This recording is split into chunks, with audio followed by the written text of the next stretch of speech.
নমস্কার, আমি সোমা। আমার নতুন আরো একটা ব্লগে আপনাদের সবাইকে স্বাগত। আশা করছি আপনারা সবাই ভালো আছেন, সুস্থ ও সুন্দর আছেন। আজকে হচ্ছে বৃহস্পতিবার আর সকালবেলা থেকেই ব্লগটা স্টার্ট করছি। অনেক হনুমান চলে এসেছে। আমি ভেতরে এখানটা দাঁড়িয়ে আছি, ওই গাছে গাছে ঘুরছে, দেখছি। হ্যাঁ, চলুন আপনাদের সঙ্গে ব্লগটা আজকে স্টার্ট করেই দিলাম কথা বলতে বলতে। তো সারাদিন আমি কি কি করি দেখতে থাকুন, আশা করছি আপনাদের ভালো লাগবে।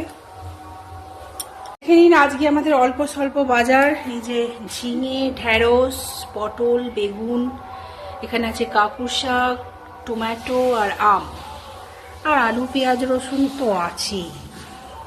এখানে আছে পুকুরের বাটা মাছ। মাছগুলোকে নুন হলুদ মাখিয়ে ফ্রিজে রেখে দেব, এবেলা আর রান্না করব না। এখন মেয়ে বসেছে বাবার চুল কালার করতে। মেয়ে তো প্রচণ্ড রেগে যাচ্ছে, বাবাকে ঘাড় ঘোরাতেও দিচ্ছে না, বলছে আমি যেমন করে করব সেরকম করে তুমি বসে থাকবে। আর এদিকে আমি কিচেনে চলে এসেছি। এক হাঁড়ি গরম জলে দিয়ে দিলাম বিরিয়ানির গোটা মশলা আর একটুখানি সাদা তেল। হ্যাঁ, আজকে বিরিয়ানিই বানাবো লাঞ্চে, তো সেই জন্যই আর কি।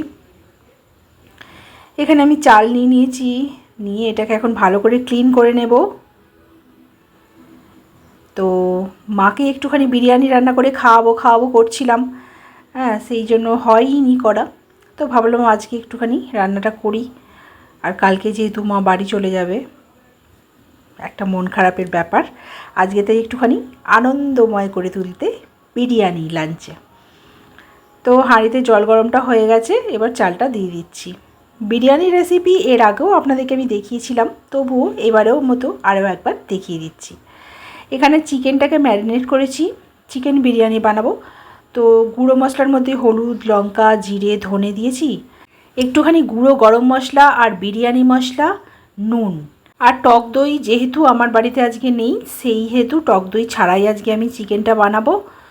তো কী আর করা যাবে। আর ওপর থেকে একটুখানি সর্ষের তেল দেবো, দিয়ে ভালো করে এটাকে ম্যারিনেশন করে রেখে দেবো আধা ঘন্টা মতো।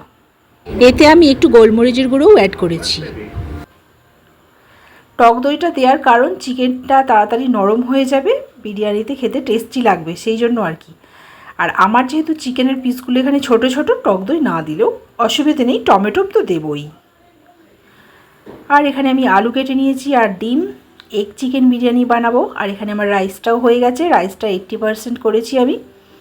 আর বেরেস্তা বানানোর জন্য পেঁয়াজগুলো সাদা তেলে ফ্রাই করে নিয়েছি। রান্নার ফাঁকে ফাঁকে একটুখানি আম খেয়ে নিলাম। তো তারপরে এখানে বিরিয়ানির আলুটা ভেজে নিচ্ছি, আর তারপরে ডিমগুলো। এখানে বিরিয়ানির মশলা, লঙ্কা গুঁড়ো আর নুন এই দিয়েই জাস্ট আমি ভেজে নিলাম আলু আর ডিমটা। ডিমটা একটুখানি ফুটো ফুটো করে দিলাম, টেস্টটা ভালো হবে। এত গরমেও গরম গরম বিরিয়ানি বানাতে গিয়ে একদম নাজেহাল অবস্থা। ঘেমে স্নান করে যাচ্ছি, এত গরম লাগছে। ওই জন্য আমি স্নান করে নিই, তো তারপরে রান্নাবান্না সেরে কমপ্লিট করে একদম স্নান করবো। তো এই যে বেরেস্তা রেডি, আলু ডিম ভাজাও রেডি, আর এদিকে চিকেনটা বসিয়ে দিয়েছি। চিকেন কোরমা এখানে রেডি, এইটাকে আমি ঘি দিয়ে তৈরি করেছি। ব্যাস এবার লেয়ার করার টাইম এসে গেছে। তো আমি এখানে হাঁডি বিরিয়ানি করবো, যেহেতু হাঁড়ির মধ্যে ঘিটাকে ভালো করে ব্রাশ করে নিলাম, আমি হাতের মধ্যে করেই মাখিয়ে নিলাম। আর তারপরে ভাতটাকেই ফার্স্টে দিলাম। তো জানি না কটা লেয়ার হবে, এখন আপাতত এই ভাতগুলোই দিলাম। তো একে একে আমি সব উপকরণগুলো দিয়ে দেব। চিকেন দেব, একটু ছেড়ে ছেড়ে দেবো, এক একটা পিস করে ছেড়ে ছেড়ে, যাতে করে একসঙ্গে মাখামাখি না হয়ে যায় জিনিসটা। তারপরে দিয়ে দিলাম বেরেস্তা। বেরেস্তাগুলো কিন্তু দারুণ মুচমুচে টাইপের হয়েছিল। বেরেস্তায় ফার্স্টে নুন দিলে চলবে না, নুনটা লাস্টে দিতে হবে। তারপরে ডিম দিয়ে দিলাম, আর দিয়ে দিলাম আলু।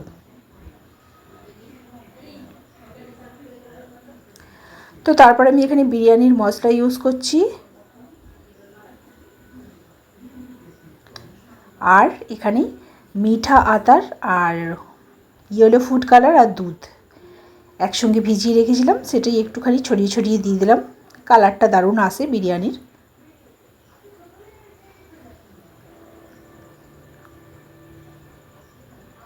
আর তারপরে আমি কেওড়া জলটা দিয়ে দিলাম। কেওড়া জলটা বেশ খানিকটা দিতে হবে, তবেই মানে স্মেলটা ভালো আসবে। আর আমার গোলাপ জলটাও ফুরিয়ে গেছে, দুঃখের কথা।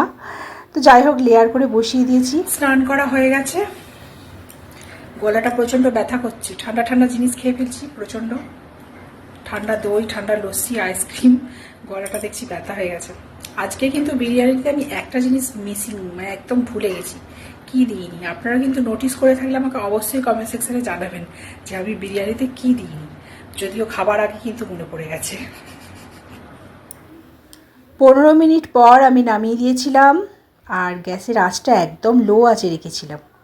স্মেলটা তো দারুণ বেরোচ্ছে, তো দেখা যাক কীরকম হয়।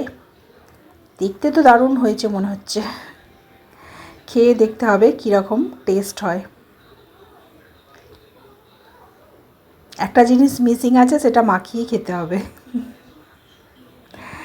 এই যে আমার ফাইনালি বিরিয়ানির লুক কেমন হয়েছে অবশ্যই কমেন্ট সেকশানে জানাবেন।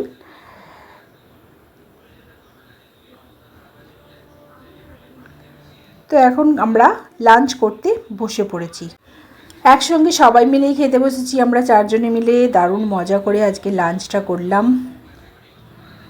আজকে বিরিয়ানিটাতে ইয়েলো ফুড কালারটা একটু বেশি দেওয়া হয়ে গেছিলো, কালারটা একটু বেশি এসছে, একটু সাদা সাদা কালার হলে বেশি ভালো লাগতো। ইভিনিং স্ন্যাক্সে আবার সামোসা, তার সঙ্গে কাঁচা লঙ্কা কামড়ে কামড়ে বেশ দারুণ লাগে।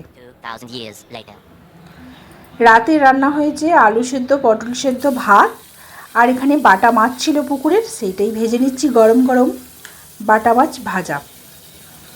এই আজকের আমাদের ডিনার মেনু। তো এখন আমি একটুখানি রিলস বানাচ্ছিলাম, তো সেই জন্যই রেডি টেডি হয়েছি। আর তারপর থেকে আর ব্লগটা কন্টিনিউ করা হয়নি, এই ফ্রেশটা সবও চেঞ্জ করব। তো চলুন, ভিডিওটা আজ তাহলে এইটুকুই, দেখা হচ্ছে নেক্সট কোনো একটা ব্লগে। ভালো থাকবেন, সুস্থ ও সুন্দর থাকবেন। আর ব্লগটা ভালো লাগলে অবশ্যই লাইক শেয়ার কমেন্ট করে চ্যানেলটাকে সাবস্ক্রাইব বা ফলো করতে ভুলবেন না। Tata, good night.